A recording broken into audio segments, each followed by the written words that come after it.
Good morning student. BA BSc second year geography की कक्षा में आपका हार्दिक स्वागत है।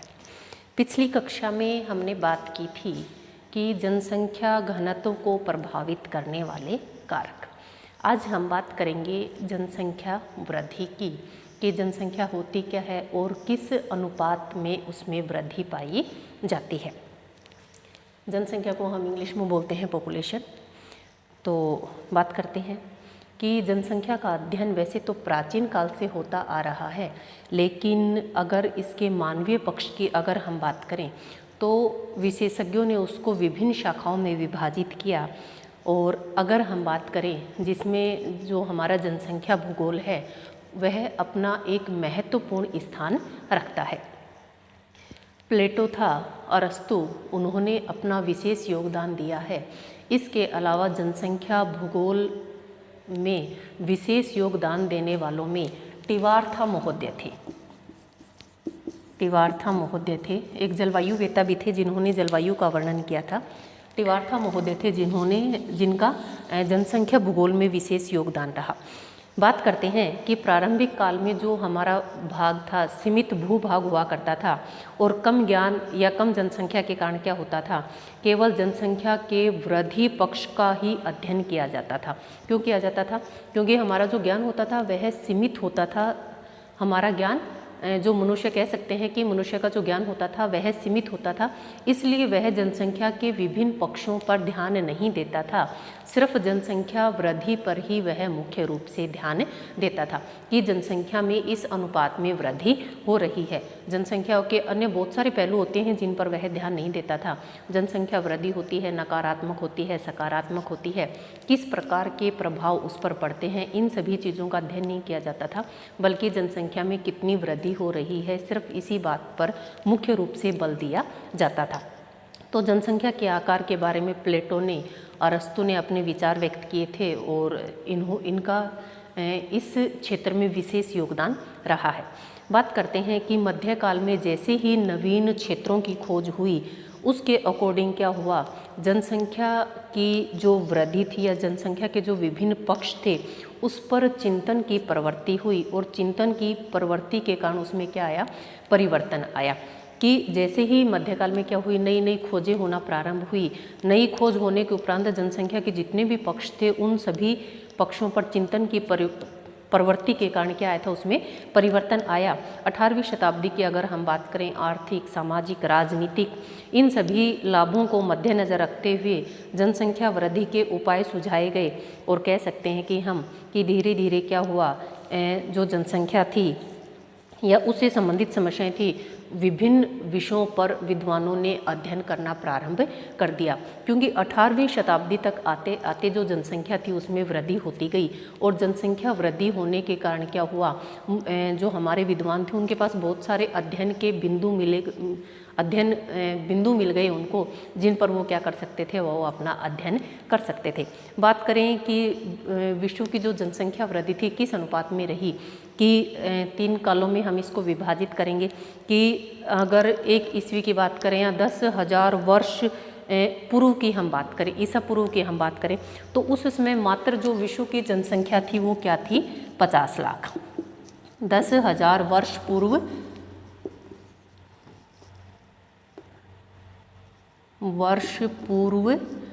ईसा पूर्व हम बोल सकते हैं, इसको क्या बोल सकते हैं, ईसा पूर्व। तो इसको हम बोलते हैं बीसी। बीसी का मतलब ईसा के जन्म से पूर्व। तो उस समय जो हमारी टोटल जनसंख्या होती थी वो कितनी होती थी, 50 लाख होती थी। 50 लाख थी उस समय विश्व की जनसंख्या। फिर बात आई कि 1 ईस्वी जब आई हमारे पास, फर्स्ट ईस्वी, तो फर्स्ट ईस्वी में क्या था, जो हमारी जनसंख्या हुई उसमें थोड़ी सी वृद्धि हुई और उस समय हमारी जनसंख्या थी 2000 लाख। पूरे विश्व की जनसंख्या की बात हो रही है। उस समय हमारे पास क्या थी, जनसंख्या थी, वो थी 2000 लाख। धीरे धीरे क्या हुआ, जनसंख्या में वृद्धि होती गई और वर्तमान समय में आज आपके सामने वो स्थिति आप देख सकते हैं कि अत्यधिक जनसंख्या में वृद्धि हो गई। पहले हम थोड़ा सा प्राचीन समय की बात करेंगे, उसके बाद हम इस टेबल की बात करेंगे।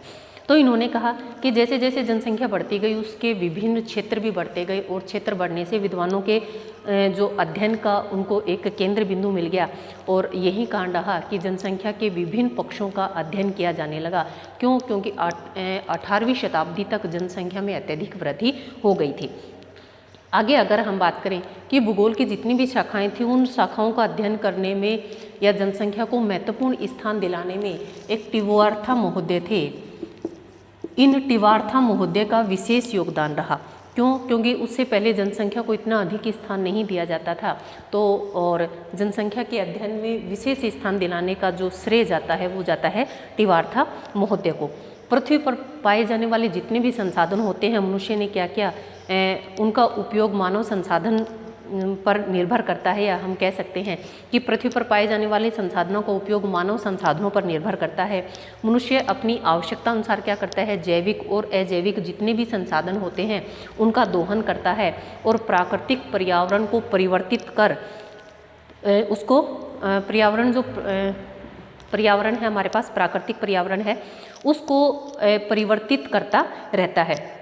खाद्य आपूर्ति के लिए क्या करता है, भूमि का जल या संसाधन का उपयोग करता है, जिसके अंतर्गत वह क्या करता है, विभिन्न भूभागों को परिवर्तित कर जो प्राकृतिक या कृषि भूदृश्य हैं उनके रूप में सांस्कृतिक पर्यावरण का निर्माण कर सकता है।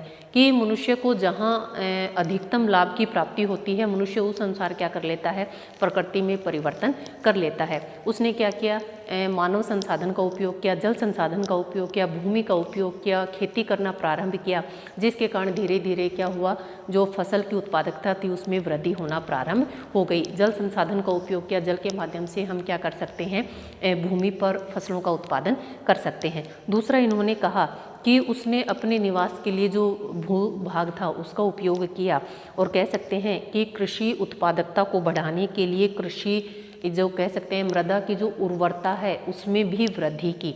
विभिन्न रासायनिक खादों का उपयोग किया, जिसके कारण क्या हुआ, जो फसल की उत्पादकता थी उसमें वृद्धि की और मृदा अपरदन को नियंत्रित करने का भी कार्य किया।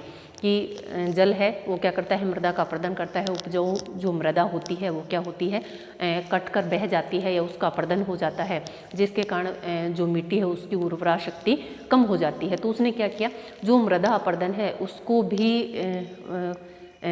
उपाय किए ताकि जो भूमि है उसके अपरदन को रोका जा सके।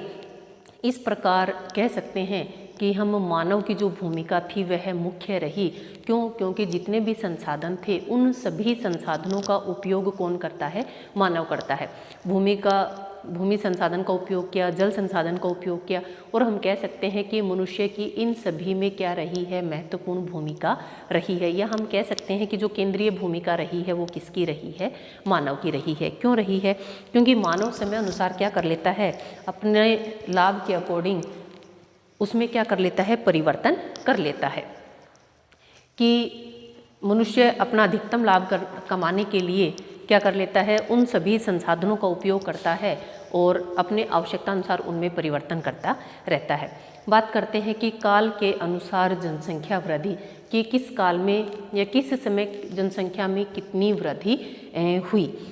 बात करते हैं, वैसे तो हम सभी जानते हैं कि समय के अनुसार क्या होता रहता है, जनसंख्या में वृद्धि होती रहती है और जनसंख्या के जितने भी पक्ष हैं उन सभी पक्षों का अध्ययन किया जाना प्रारंभ हो जाता है। सबसे पहले जो भी पक्ष आता है उसका इतना अधिक गहनता से अध्ययन नहीं होता, या जनसंख्या जब कम थी तो उसका इतना अधिक अध्ययन नहीं होता था। लेकिन जैसे जैसे जनसंख्या में वृद्धि हुई तो जो हमारे विद्वान थे उनके पास बहुत सारे अध्ययन के बिंदु आए और जिसके अनुसार उन्होंने क्या किया, इस जो जनसंख्या जैसा महत्वपूर्ण बिंदु है उस पर उन्होंने अपना अध्ययन करना प्रारंभ किया। इसमें बात आती है कि अगर हम प्रारंभ की बात करें, मनुष्य किस प्रकार का जीवन जीता था। मनुष्य हम कह सकते हैं कि घुमक्कड़ जीवन जीता था, क्योंकि सभ्यता विकसित नहीं हुई थी और उस समय मनुष्य क्या करता था, शिकार करता था, घुमक्कड़ जीवन जीता था। और कह सकते हैं कि विषम जलवायु दशाएं होती थी, जैसी भी परिस्थिति होती थी उसके अनुसार क्या कर लेता था, अपने आप को ढाल लेता था। लेकिन जैसे जैसे मनुष्य में बुद्धि का विकास हुआ उसने प्रकृति में परिवर्तन करना प्रारंभ कर दिया। उसने क्या किया, प्रकृति में जितने भी अनावश्यक पौधे थे उनको सबको प्रकृति से क्या कर दिया, बाहर कर दिया, और मनुष्य के उपयोग के जो पौधे थे उनको लगाना प्रारंभ कर दिया। तो हम कह सकते हैं कि पशुओं का पालतूकरण करना प्रारंभ किया और पौधों को, या हम कह सकते हैं कि कृषि उपजों को उपजाना भी उसने प्रारंभ कर दिया। प्रकृति में मानव द्वारा पशुपालन तथा पौधों का घरेलूकरण या घरेलू बनाए जाने के साथ ही एक वृद्धि का दौर प्रारंभ हुआ। जैसे ही मनुष्य स्थायी निवास बनाकर कृषि करने लगा, उस समय जनसंख्या में भी वृद्धि होना प्रारंभ हो गई। कृषि विकास हुआ, उसके साथ साथ ही क्या हुआ, खाद्य आपूर्ति निश्चित हुई, जिससे पर्याप्त पोषण प्राप्त हो सका और धीरे धीरे क्या हुआ, जनसंख्या में वृद्धि होती चली गई। समय के साथ की अगर हम बात करें तो मानव जो जीवन है या मानव है विभिन्न जलवायु दशाओं के अनुसार क्या होने लगा, अनुकूलित होने लगा। जिस प्रकार की परिस्थितियां मानव के सामने होती थी उन्हीं परिस्थितियों से वह मानव समायोजन कर लेता था। देखिए, हमने जनजातियां पढ़ी थी, उसमें एक चीज़ मैंने आपको बताई थी, या विश्व की जनजातियों में हमने पढ़ा था, प्रजातियों में पढ़ा था कि अलग अलग स्थानों पर अलग अलग भौतिक दशाएं पाई जाती हैं या पर्यावरण दशाएं पाई जाती हैं। मनुष्य क्या करता है, उन दशाओं के अनुसार अपने आप को वातावरण में समायोजित कर लेता है। तो एक दौर ऐसा था, उस समय जो मानव था उसने क्या किया, वातावरण के साथ समायोजन किया और जिस प्रकार की परिस्थिति होती थी उसी प्रकार से अपना जीवन यापन करना उसने प्रारंभ कर दिया।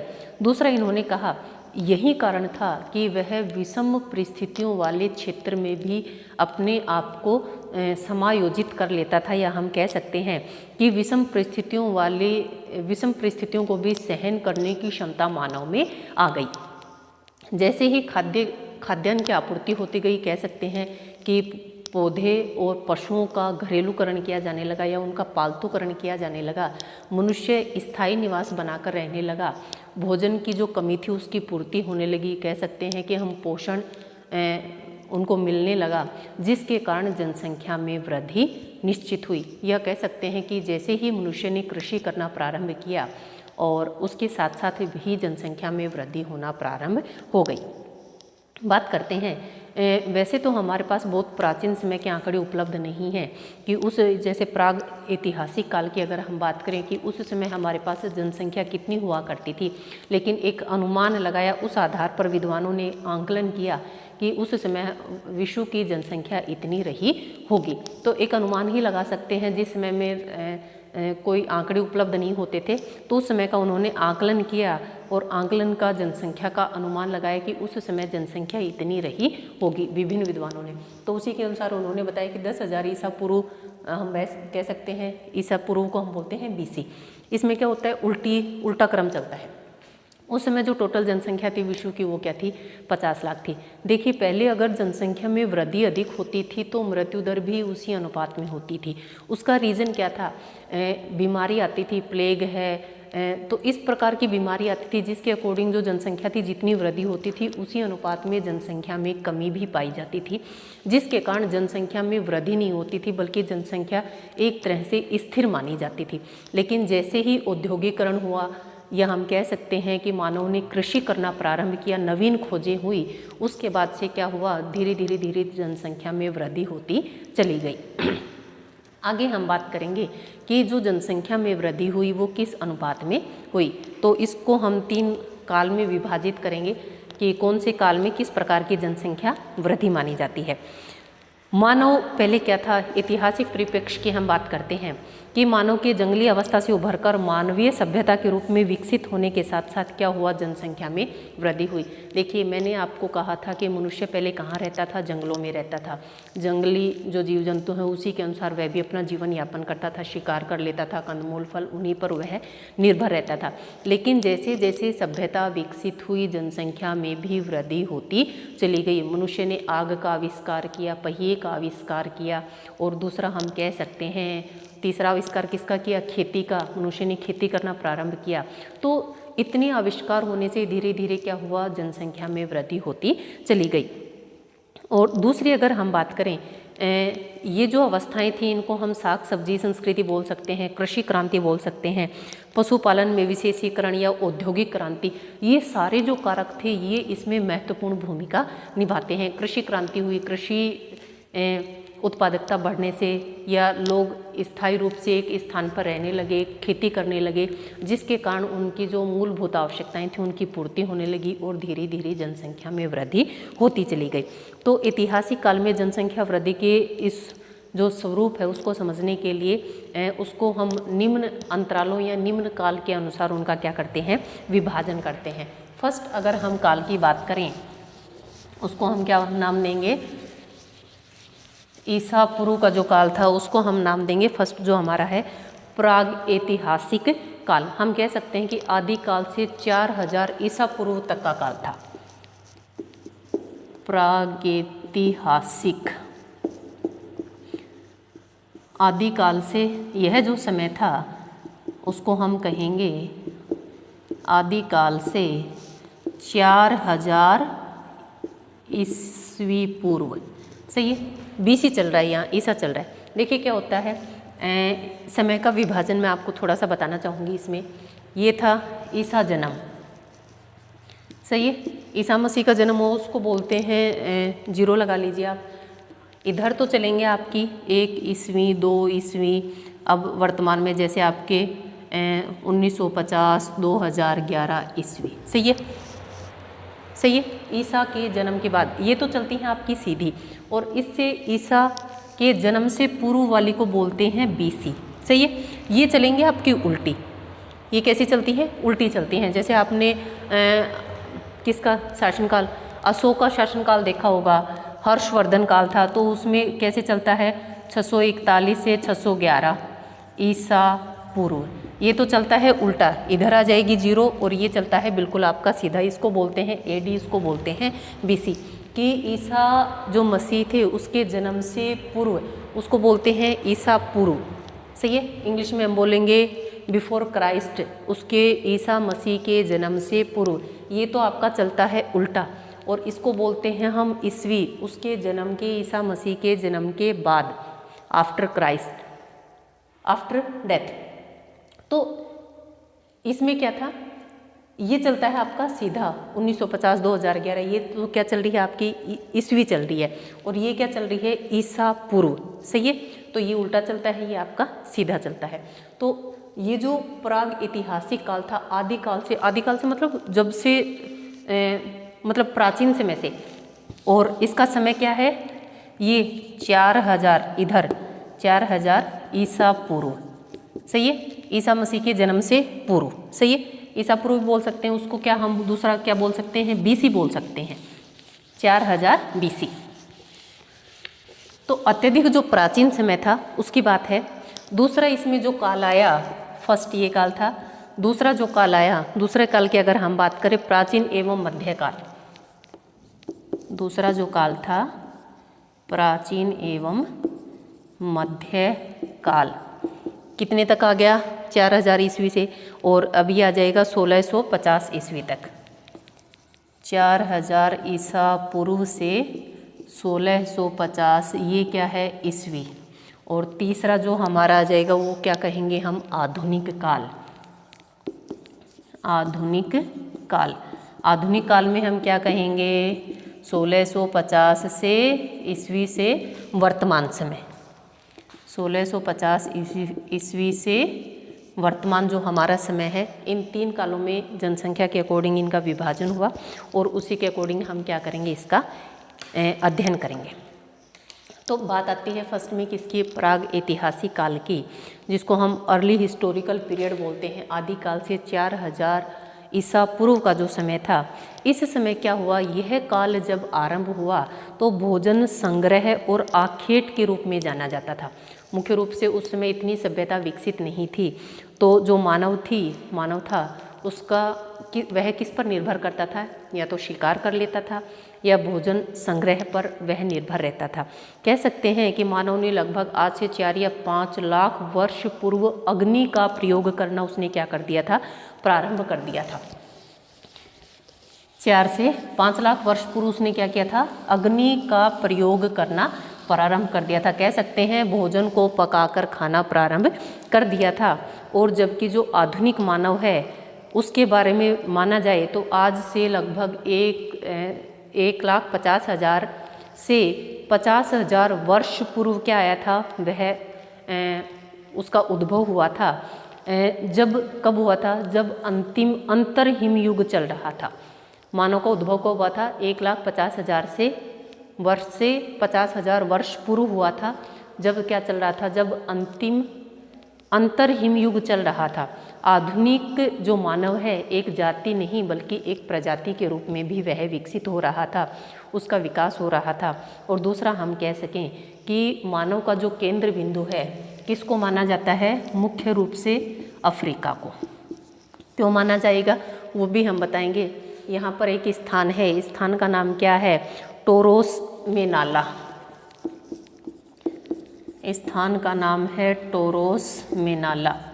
वहाँ पर एक मानव की खोपड़ी प्राप्त हुई और उसका अध्ययन किया तो ऐसी पुष्टि हुई 2002 में हमें मानव की खोपड़ी प्राप्त हुई और उसकी पुष्टि करी। हम कह सकते हैं कि कार्बन विधि के द्वारा या उसकी आयु ज्ञात की तो उसकी आयु जो मिली थी 7 जो मिलियन वर्ष पुराना बताया उसको, 7 मिलियन वर्ष पुराना बताया। अफ्रीका में एक जगह का नाम है टोरोस मेनाला। वहाँ पर एक मानव की खोपड़ी प्राप्त हुई जिसका अध्ययन किया तो 2002 में हमें खोपड़ी प्राप्त हुई जिसका अध्ययन किया तो ऐसा माना गया कि वह जो मानव की खोपड़ी थी वह कितनी वर्ष पुरानी थी, 7 मिलियन वर्ष पुरानी। जिस आधार पर ऐसा माना जाता है, सबसे प्राचीन जो कह सकते हैं कि मानव के अवशेष मिले हैं तो उसी आधार पर कहा कि सबसे पहले जो मानव है उसकी उत्पत्ति कहाँ हुई थी, अफ्रीका महाद्वीप में हुई थी। उसकी उत्पत्ति कहाँ हुई थी, अफ्रीका महाद्वीप में हुई थी। हमारी यह बात इस चीज़ को सत्य स्थापित करती है कि एक स्थान का नाम है यहाँ और 2002 में यहाँ एक मानव खोपड़ी प्राप्त हुई जिसका अध्ययन किया तो पता चला कि यह जो मानव खोपड़ी है वह 7 मिलियन वर्ष पुरानी है। अब बात आती है कि इतनी वर्ष पुरानी है, उसका अध्ययन करने से हमें पता चला है तो सबसे पहले मानव का उद्भव भी कहाँ हुआ था, अफ्रीका में हुआ था। मुख्य रूप से अफ्रीका में माना जाता है और गौण रूप से एशिया में माना जाता है। जो मानव है उसका जो उद्भव मुख्य रूप से अफ्रीका में माना जाता है और गौण रूप से एशिया में माना जाता है, जबकि यूरोप उद्भव केंद्र की परिधि तथा अमेरिका उससे बहुत अत्यधिक दूरी पर स्थित था, अत्यधिक दूरी पर दूरस्थ था कह सकते हैं। तो केंद्र की परिधि यूरोप था और अमेरिका अत्यधिक दूरी पर स्थित था। और यह जो मानव खोपड़ी प्राप्त हुई इसी से यह अनुमान लगा सकते हैं कि जो मानव जो सभ्यता थी या सबसे प्राचीन जो मानव था या मानव का जो उद्भव हुआ था कहाँ हुआ था, अफ्रीका में हुआ था। आगे बात करते हैं उस समय क्या हुआ था कि आखेट एवं भोजन संग्रह पूरा पाषाण काल चल रहा था, स्थलीय भागों पर ही होता था। उस समय जलीय क्षेत्रों का इतना अधिक महत्व नहीं दिया जाता था क्योंकि जनसंख्या घनत्व बहुत ही कम पाया जाता था, इसलिए स्थल भाग ही पर्याप्त रहता था और यही कारण है। लेकिन महाद्वीपों पर बर्फ़ का जैसे ही आवरण कम हुआ, आवरण कम होने के उपरांत अफ्रीका है, ऑस्ट्रेलिया है, दक्षिणी यूरोप है और एशिया है। एशिया की अगर हम बात करें दक्षिणी पश्चिमी तथा पूर्वी एशिया, यहाँ पर जो मानवीय विस्तार है उसका अनुमान लगाया जाता है कि जैसे ही महाद्वीपों पर बर्फ़ पिघलना प्रारंभ हो गई तो जो मानव है इन सभी महाद्वीपों पर धीरे धीरे क्या होता गया, उसका मानव का विस्तार होता गया, ऐसा अनुमान लगाया जाता है। अमेरिकी भूमि पर जो मानवीय उपस्थिति की अगर हम बात करें उससे पूर्व पृथ्वी पर कुल कितने व्यक्ति थे, 33 लाख लोग रहते थे। अमेरिका को छोड़कर उससे पहले अगर पूरी पृथ्वी पर हम मानव की बात करें तो 33 लाख लोग रहते थे, जो बढ़कर 15,000 वर्ष पूर्व या 15,000 वर्ष के बाद कितने हो गए, इस 33 लाख से 53 लाख हो गए। कि जब महाद्वीपों पर इस विस्तार की बात करें हम, जैसे ही बर्फ पिघली जो मानव है उसका सभी महाद्वीपों पर क्या हो गया, विस्तार का अनुमान लगाया जाता है। उस समय अमेरिका भूमि को अगर हम छोड़ दें या अमेरिका पर मानव की उपस्थिति से पूर्व की अगर हम बात करें तो पृथ्वी पर कुल कितने लोग रहते थे? 33 लाख लोग रहते थे, जो बढ़कर 15,000 वर्ष के बाद कितने हो गए थे? 53 लाख लोग हो गए थे। इसी आधार पर सिर्फ एक अनुमान लगाया जाता है कि उस समय जो पृथ्वी का जो औसत घनत्व है वह कितना पाया जाता था? 0.04 व्यक्ति। और घनत्व की अगर हम बात करते हैं किस में करते हैं? प्रति व्यक्ति वर्ग किलोमीटर, कि 1 किलोमीटर में कितने व्यक्ति रहते थे? 0.04 व्यक्ति पर किलोमीटर उस समय रहते थे। आगे बात करें कि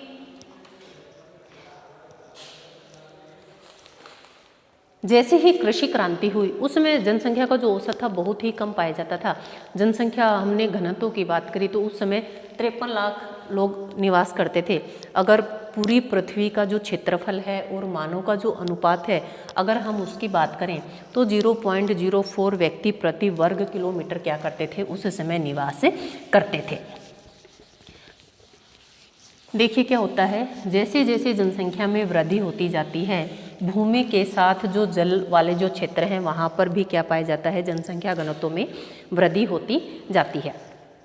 जैसे ही कृषि क्रांति आई, कृषि क्रांति जब मानव ने कृषि करना प्रारंभ किया तो बात करें 10,000 वर्ष पूर्व क्या हुआ था? मनुष्य ने खेती करना 10,000 वर्ष पूर्व मनुष्य ने क्या किया था? खेती करना क्या कर दिया था? प्रारंभ कर दिया था। कह सकते हैं कि कृषि क्रांति हो गई। उस समय विश्व में प्रथम बार जनसंख्या वृद्धि को देखा गया था। क्यों देखा गया था? क्योंकि जैसे ही मनुष्य ने स्थायी निवास बनाना प्रारंभ कर दिया, खेती करना प्रारंभ कर दिया, तो मनुष्य एक स्थायी निवास के रूप में रहने लगा। और स्थायी निवास के रूप में रहने के कारण उस समय क्योंकि भरण पोषण की जो समस्या थी उसका अब समाधान हो गया था और उस समय जनसंख्या में वृद्धि देखी गई थी। आगे अगर हम बात करें उस समय क्या हुआ था? पौधों को और पशुओं को दोनों को पालतूकरण का, या हम कह सकते हैं कृषि करना और पशुओं को पालतू बनाने का कार्य उस समय किया जाता था। और यह जो कार्य किया जाता था सर्वप्रथम यह किया गया था 800 से 1000 ईसा पूर्व। उस समय मेसोपोटामिया की एक सभ्यता हुआ करती थी, ईरान इराक की सभ्यता भी हम उसको बोलते हैं। कौन सी सभ्यता? मेसोपोटामिया। मेसोपोटामिया ये क्या थी? दजला और फरात जो नदियां हैं, कह सकते हैं कि ईरान और इराक की सभ्यता के नाम से भी इसको जाना जाता है। उस समय क्या हुआ था?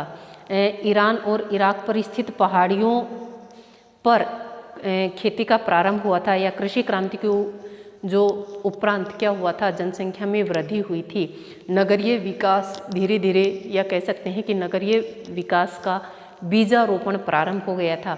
यह जो अवस्था थी मेसोपोटामिया की जो सभ्यता थी वह नगरीय सभ्यता भी उसको माना जाता है, क्योंकि उस समय नगरों का विकास होना प्रारंभ हो गया था। कह सकते हैं कि आज से लगभग 5 से 6,000 वर्ष पूर्व दजला फरात नदियां हैं। दजला फरात, नील नदी नाम सुना है अफ्रीका में?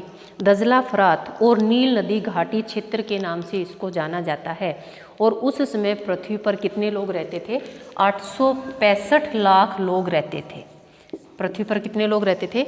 865 लाख लोग रहते थे। और उस समय जो जनसंख्या घनत्व पाया जाता था, एक व्यक्ति प्रति वर्ग किलोमीटर जनसंख्या घनत्व यहाँ पाया जाता था। ठीक है, नेक्स्ट करेंगे नेक्स्ट क्लास में बात। आज का आपका क्वेश्चन है कि सबसे पहले हमने काल को कितने भागों में बांटा और उसके बारे में बताना है। 10,000 वर्ष पूर्व जब हमने जनसंख्या का अनुमान लगाया था तो उस समय विश्व की जनसंख्या कितनी थी? आप मुझे कमेंट करके बताएंगे। कल इसी का आगे हम बात करेंगे। धन्यवाद।